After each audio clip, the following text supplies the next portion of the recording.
Hello বন্ধুরা, good evening সবাইকে। তো আজকে একটুখানি একটা ইভিনিংয়ের নাস্তা নিয়ে চলে এলাম তোমাদের সাথে রেসিপি। বাড়িতে অনেক দিন ধরেই এই লঙ্কাগুলো নিয়ে এসেছি। আমার লঙ্কার চপ খেতে যাও তো খুব ভালো লাগে। তো আজকে ভাবলাম এগুলো পড়ে রয়েছে, তো একটুখানি রেসিপিটা করাই যাক। তো এখানে আমি আলু সেদ্ধ করে নিয়েছি, পেঁয়াজ লঙ্কা কুচি করে নিয়েছি, এখানে রসুন কুচি করে নিয়েছি, ধনেপাতাও কুচি করে নিয়েছি। তো এগুলো আর লঙ্কাটা মাঝখান দিয়ে দেখো একটু চিড়ে নিতে হবে। ভেতরের বিচিগুলো ফেলেও দিতে পারো, আবার রেখেও দিতে পারো দানাগুলো। আর এখানে আমি বেসন গুলিয়ে নিয়েছি। এবারে আমি পুরটা তৈরি করে নেব। তার জন্য তেলের মধ্যে দিয়ে দেবো আগে রসুন কুচিটা দেব, তারপরে সামান্য সাদা জিরে দেবো। সাদা জিরে দিতেও পারো, নাও দিতে পারো, আমার ভালো লাগে তাই আমি দিয়েছি, ফ্লেভারটা সুন্দর আসে। তারপরে ওই কুচি করে রাখা যে পেঁয়াজ আর কাঁচা লঙ্কাটা আছে ওটাও দিয়ে দেবো এর সাথে। দিয়ে ভালো করে ভাজা ভাজা হয়ে গেলে আলু সেদ্ধটা ধনেপাতা দিয়ে আগে হাত দিয়ে ভালো করে মেশ করে নেব। মেশ করে নেওয়ার পরে আমি কড়াইতে দিয়ে ওটা ভালো করে ভাজা করে নিতে হবে। আর আমার যেহেতু চারখানা হচ্ছে গিয়ে মানে লঙ্কা রয়েছে, তো তার জন্য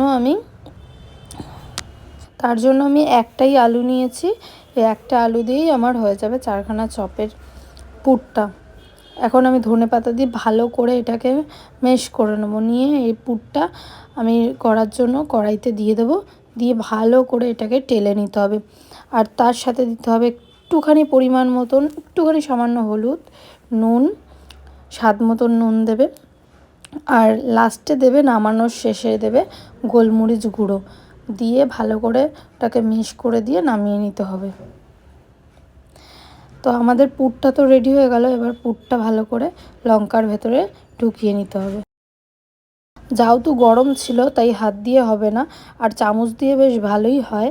তোমরা করে দেখো, আর লঙ্কার চপটা একবার বানিয়ে দেখো, খুব ভালো হয় খেতে। অন্তত ইভিনিং টাইমে নাস্তাটা ভালোই লাগে। আমার সব কটা লঙ্কার পুর ভরা হয়ে গেছে। এবার যে বেসনটা গুলিয়ে রেখে দিয়েছিলাম সেই বেসনটার মধ্যে লঙ্কার গুঁড়ো আছে, নুন আছে, একটু সামান্য হলুদ গুঁড়ো, চিনি রয়েছে। তারপরে এবার লঙ্কাটাকে ভালো করে ডুবিয়ে আমি তেলের মধ্যে ছেড়ে নেব। এবারে লো ফ্লেমে আগে ভেজে নিতে হবে, তারপরে হাই ফ্লেমে দিয়ে নামিয়ে নিতে হবে। যখন দেখবে লাল লাল হয়ে গেছে তখন লঙ্কাটা নামিয়ে নেওয়া উচিত। আমি কিন্তু এটা ফার্স্ট টাইমই বানালাম। আমি খাওয়ার পর রিভিউ মানে তোমাকে দিচ্ছি। এখন তো আমি ভিডিওটা এডিট করছি। খুব সুন্দর হয়েছে, মানে বলবো বাইরের থেকেও ভালো হয়েছে।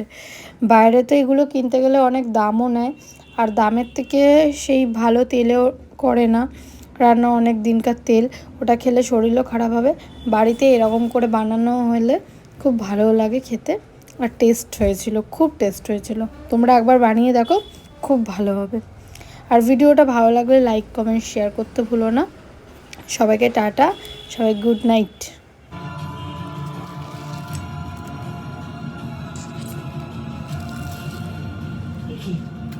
প্রদীপটা আমার কাঁদছিল না মা, আনন্দে কোনো অমঙ্গল হতে দিও না মা। তুমি একই পরীক্ষা নিচ্ছ আমাদের, কিন্তু আমাদের আজ তুমি টলাতে পারবে না মা। দারুণ দারুণ হয়েছে।